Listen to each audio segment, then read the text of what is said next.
السلام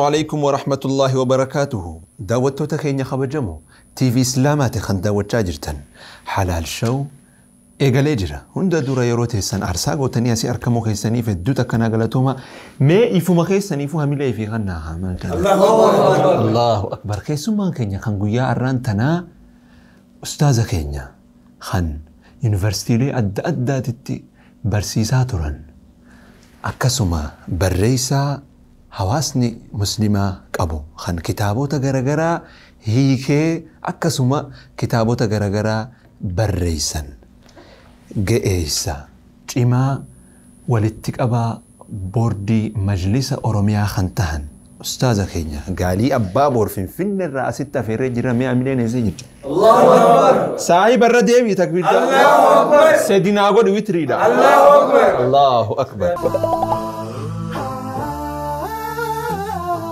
أستاذ هندا دورا يروتي أرساقوتي أسي أركمو خيساني في الدوتا كنا قلتوما كورونا غايا أكم غونا سلامتا ولا أدمو جنو برا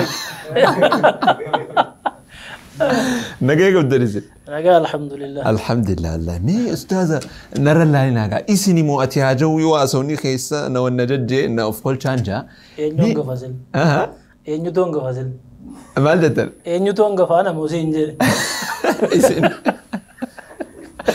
مي أستاذة خراج ما خنتي مكان أبا جوبر أبا بوغيبو أبا فيتا أبا مكان كم مكم أبانا ما باسمو مكان قوساتي مو مالي وان خنا نانقل أنزل هذا بسم الله أتي أروميا كيس جراتشون شكيد كوني كسي قالوا دي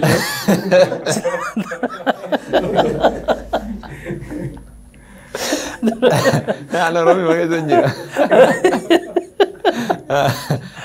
شكي تجتشولا أكاد أجمعتي نمني تكن دلتو مكادو ما بفاك خبجاو سنتانه كم نمني ولوامو إدليل أو مقافم فكينيا أول جمال سابي تكسير أمي مقافم يرولك فود جدًا أكما فود جدًا guyyaanni boromtonu buna dhaabanii akkasii dhanii tiji maqaatti moggaasu namoonni manguddoonni akkasii kun maqaa dursan malee erga fuudhee ka'e maqaa ijoollummaa saniin waamamu gaafa fuudhee ka'u sanbooda maqaan inni itti waamamu bifa adda addaatiin moggaafama maqaan kun sababa adda addaa irratti hundaa'ee moggaafama tokko maqaa isaa kan ijoollummaa sana irratti hundaa'ee tiji maqaan moggaafamu jira fakkeenyaaf maqaani akka Abbaa mal jedhu yoo yeroo ijoollummaa maqaan isaa Muusaa ture gaafa guddate Abbaa mal jedhama maalirraa ka'eeti yeroo baay'ee seenaa islaamaatiin wal qabata Muusaatu ulee simala jedhamu baatee deema kan jedhutu jira وما تلك بيمينك يا موسى قال هي عصاي أتوكل عليها وأهش بها على غنمي يدمدي وليس سملا جدني تبيكو موسى أبا سملاتي جدمي بيكما نمني ما كان سام موسى جدمو أبا سمل جدمي بيكما فكينجا نمني ما كان سام محمد يوكي أمين أحمد جدمو كوني يرو قدتي أحمد التموقع فمات أبا غرو التموقع فمات بيكم أبا غرو يتشو مكادا makuma amma jimma keessatti makumti kanati seera qabeessaan dokumentii irratti galmeessisiiftuyyuu baay'een isaa abbaa garoo abbaa jabal abbaa jihaad akkasii namni dhaqee umriin isaa fuudha darbee jechuu waggaa 30-40 ol kutee jechuudha malee namni kun amma abbaan keessan ilma boor jaamu qaba abbaa boor lakki hin qabu bifa lama sadii moggaafama maqaan kun gariini akkuma tasaa moggaasu sababa irratti sun hundaa'ini makumatti tole filatu gariin akkamasiin jedhee maqaa ijoollummaa san irratti hundaa'anii seenaa darbee walitti qabsiisanii hundeessu fakkeenyaaf maqaan nama ijoollummaan Aliyyi jedhamee beekamu gaafa dulloome abbaa duulaa jedhu Aliyyiin dur duulaan beekama goota duulaati waan jedhuun akkasii walitti qabsiisaniiti moggaasu taateewwan akkasiin jiru maqaan gariin akkuma tasaa moggaafama maqaan gariin immoo gochaa fi fardasaa gootoleen baay'een fardaan moggaafamu. Amma abbaan Boor kan jedhamu farda Booraa ittiin duula deemuu qaba jedhamee beekameetii ittiin moggaafama. Warri mootoleen duraanii warri duula adda addaatiin bebbeekamu faradoo isaanii bebbeekamaadhaan moggaafamanii. Jarra akka Abbaa Jifaar, Abbaa Boggiboo, Abbaa Gommol maalii jedhamu kuni hedduun isaanii farda ittiin duula nurraa moggaafamani. Maqaadhuma sirriidha daataarras kan seenus amma namoonni baay'eenu maqaa isaanii osoo lakkaa'u jedhanii maqaa isa ijoollummaan beekanu kan abbootii akaakilee. Amma osoo ati maqaa abbaa kiyyaa maqaa ijoollummaatiif waamte natti hin tolu gonkumaa. Tuffii wayina fakkaata akka aadaa Harargee keessa isin bira jira miti.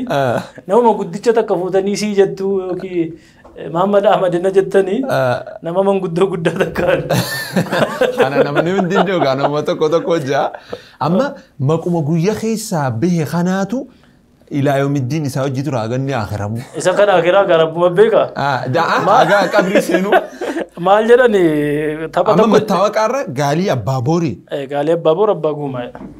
Dokumentiin tikuu kiyyaa akkasii barguutuun isaatu. Hayaa anaaf abbaa eenyuun naa baastan. Ati bira darbiteetta kan durbaafatte qoranna malee. Amma abbaa tokko naa baasaa kaasisaa.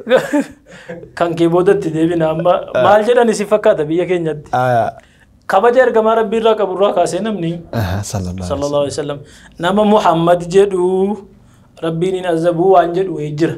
Hadiisaan illee jiru homtichi namni kabajuma ergamaa Rabbii irraa qaburraa kaaseeti uume. Akkan sila siin jedhe immoo namni Muhammad jedhamu gaafa guddate abbaa garootti moggaafama. Lakki yoonni badii qabaate abbaa garoo jedhee waa meetii yazaba malee dhiisu.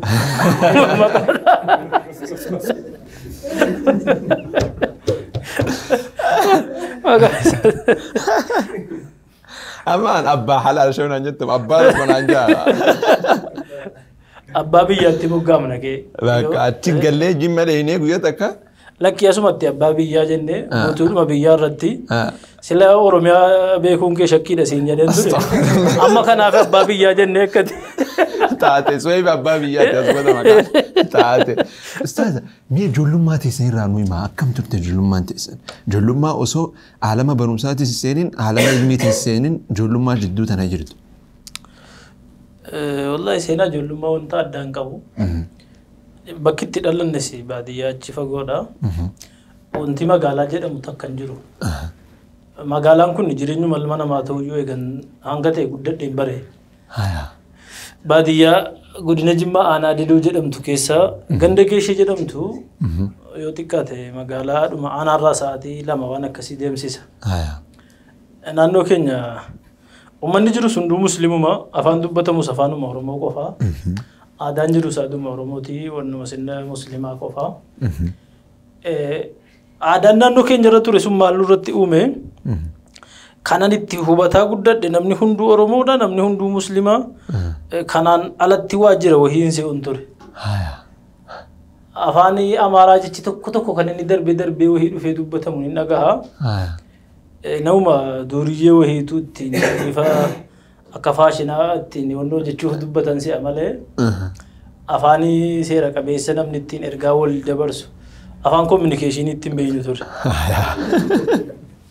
Booda yeroo magaalaa deemu nama gurguddaa dubbata. Namni gurguddaa immoo maal gochuuf Amaariffa dubbatan.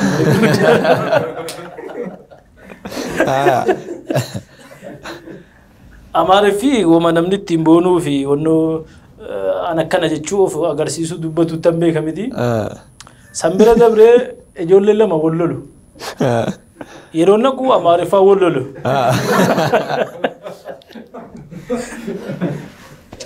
Warri kun immoo wal loluu dhiisanii Amaariffa dubbatu jedhaan.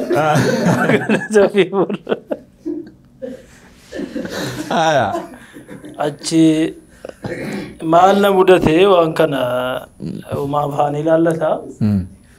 Yeroo ijoollummaa hoolota kana eegnaa re'oota kana bosonatti bobbaafnee busaayee jedhamte nu biratti jechi kun baay'een beekamu gara bahaatti na fakkaata.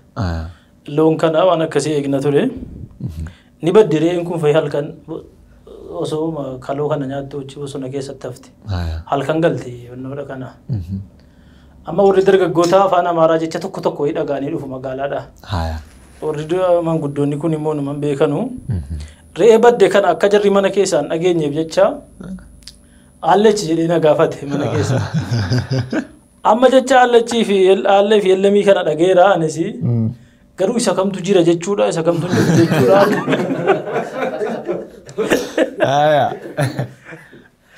re'een immoo dhufne bosonuma jirti amma in dhufne jechuun aalleedha moo yellamiidha osoo jedhe sammuu keessa deebisu akkasuma aallee jedhu kana ta'a jedheen aallee jedhee Silaanii jirti reen. in dhufne barreen achi bosa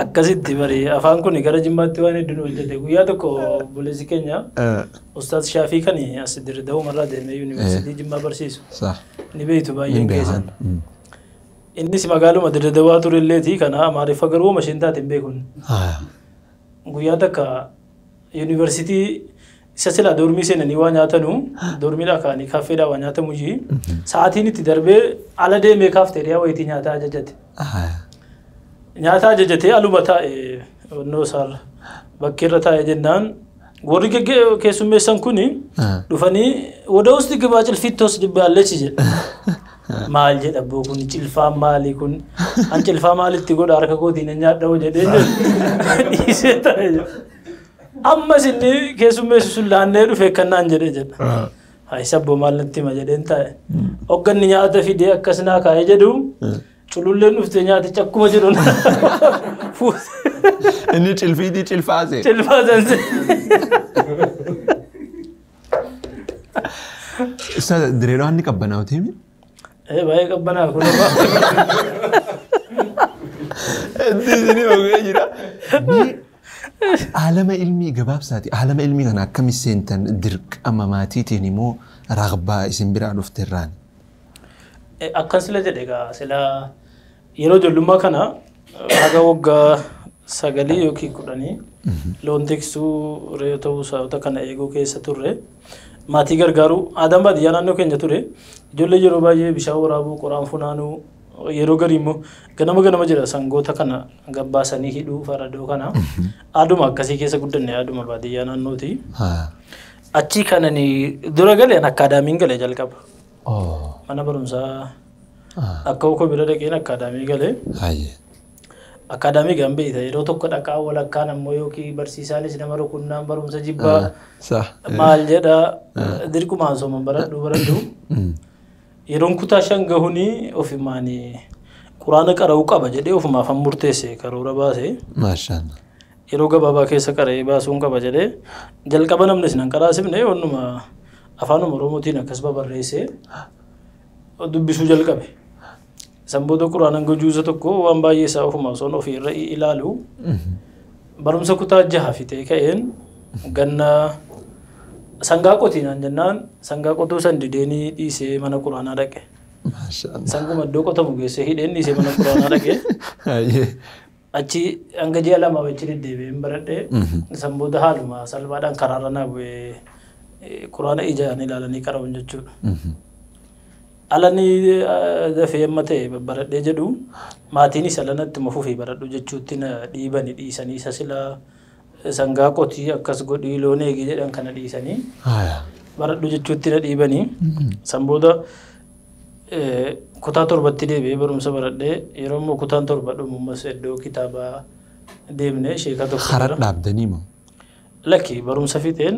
ganna ji'a 2 ji'a 1 waan akkasii kan iddoo qiraatii osuma dhaqinu umrii kan koo amma yuunivarsiitii waggaa 3ffaa wayii akkasuma deddeebisaa ture yeroo gannaa iddoo qiraatii deemnaa yeroo bunaa iddoo mana barumsaa deemnaa haaluma kanaan dabarsine umrii barumsa qiraatii si gara caalu fedhuma kootiif ananii itti dhiibe keessumaa qiraatii namni itti na dhiibe takkuman jiru amiin Allahu Akbar maali Allahu Akbar mee ustaaz haya sheekota hagammaa irra barattan keessaa hamtu akkaan isin irratti athare hundaafuu bakka guddaa qabdan nuuf gala irra immoo sheekoleen hunduu gorsa nama gorsan keessatti bu'aa hedduu qabu namni kamuu aadaa isaa keessaa waan itti xiyyeeffatu qaba waan kana turre nama fayyada ummata fayyada kanarratti xiyyeeffadhu kanarratti hojjedhu waan jedhu sheekoleen isa akkuma kana waan xiyyeeffatan qabu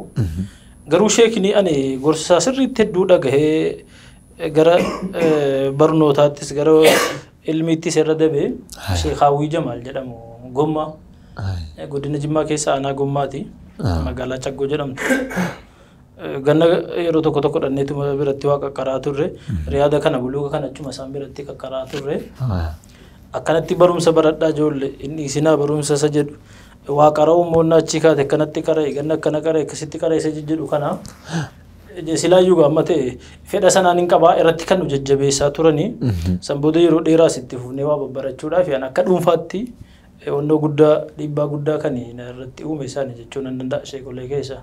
Aye taate wanni mee duba imala ilmii kana keessa mudannoon isin qabdan ni jirti?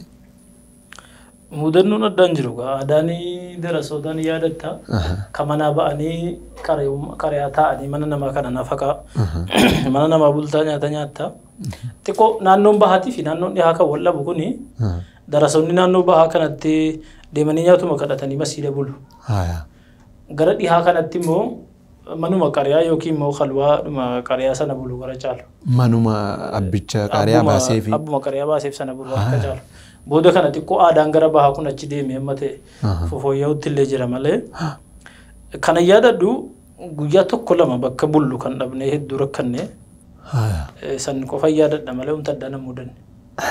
Haya hunundi dabare bu'aa ba'iin dillituun dabarte guyyaa dura nama dura dhaabbattanii da'waa gootan akkam ture miirri baaraga onneen tun nu taallee bakka akkam ture. Kani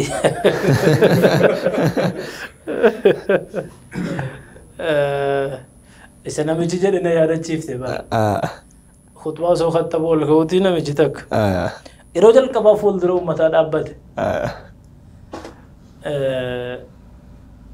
inni khutbaa takka khattabeen beeku waraqata walitti qabee fudhatee ol ba'ee inni kana dhagee jalqabu namuu waan inni jedhu sin dhagahu muwaazinni rafe mana keessa namni akkana ho'i akkuma keessanii kana naannochi ni gubana fakkaata itti ho'inaan dhaqee ventileetarii bane tokko ventileetara hogganni banu qilleensi wuu jedhe mana keessa inni silaa waraqaa sodaataa qabaara waraqaa harkaa kaa godhee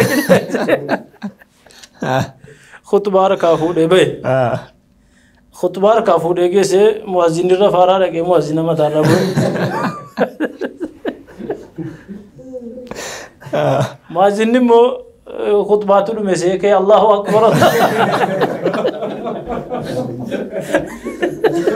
Ikamu